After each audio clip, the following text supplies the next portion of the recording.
Thank you, Mr. Chairman. I just want to briefly comment about the previous questioner. Once again, going with the woke media story and not bothering to mention the success of the strikes which restored freedom of navigation, protected shipping lanes, kept Americans safe. Nor did he bother to mention that the encrypted service that was being used was one recommended by the previous administration, by DHS guidance. But my questions with regard to this topic is for both of you, and you can just this is the context. So do we have the technology to discover that there is UAVs in the neighborhood of our bases? Yes, Congressman, we do. Okay, and can we track? If the UAVs there, can we track it? We have the technology to track it. Yes, Congressman. Okay, and then you could interdict it if you chose to at every base. We have different options for interdiction, Congressman, across a spectrum for the commander to use their best judgment. But you could interdict if you chose, if you so chose, and you have authorities under 130I, perhaps, depending on the command chain there, right? I mean, you could make that point, right? Depending upon the installation, whether it's a covered installation, Congressman, you would have the 130I additional authorities. But as the Admiral has said, there's always the ability to respond if there's hostile intent for that base commander. But you have to determine hostile intent, and that's the problem, right? Admiral Spadero, could you explain how unauthorized drone activity, even when it's caused by recreational or commercial users, diverts critical security resources away from responding to legitimate national security threats, please?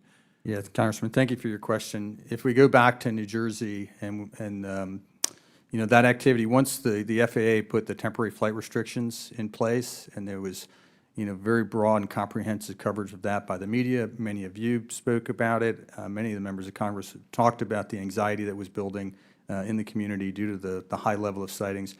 Once that word got out, that public messaging about responsible drone use, once the word got out about the flight restrictions, we saw a rapid decline in the number of sightings. The drone activity essentially went away. And we don't want it to get to the point where we have to do that every time. If we can message to the public that responsible commercial and recreational application of your drone is an imperative to prevent diverting our attention and our resources, both from investment, training, and response, we're going to be better at defending the homeland. But if we have to continually be aware of negligent drones flying into our base, it is going to divert attention.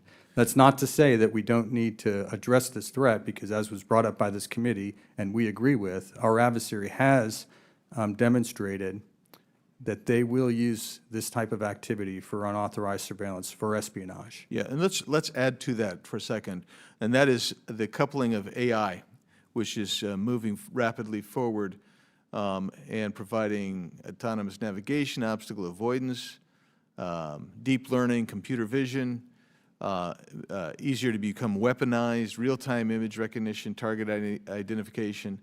So I would like briefly, if you could, either one of you want to talk about the threat of AI going to, coupled with drone technology, to become an increasing, actually exponentially increased threat to our national security. Congressman, it's a great question. Thank you for that. On the policy side, we need to make sure that our regulations internally at the DoD are streamlined to the extent that we stay at pace with the threat that we face outside the fence line of our installations. We need to make sure that we are giving the commanders on the ground clarity on what they have for authority and providing them the capabilities to counter those threats. Now, I think the Admiral can speak better as far as what is actually being developed at this time and how far ahead we are in counter UAS technologies. But as far as the policy purview is concerned, I know from the Secretary of Defense front office down, we need to give the warfighter every capability they need to keep our service members safe. I know that I'm not going to have time to hear your answer, Admiral, sorry, but with regard to the policy, I would ask that you work with the chairman of the subcommittee on policies that need to be rewritten perhaps through legislation that we can do to facilitate defending against this combination of AI and drone technology, which is advancing very rapidly. And Mr. Chairman, to that extent, I have some unanimous consent request, if possible. So, Yes. Yeah, the first one is autonomous ascent, how AI is reshaping the future of the UAV industry. Another piece, mystery drones swarmed a U.S. military base for 17 days. And next one, what we know about the Langley Air Force Base drone incident. Without objection, so ordered. Thank you, Mr. Chairman. Thank you. I now recognize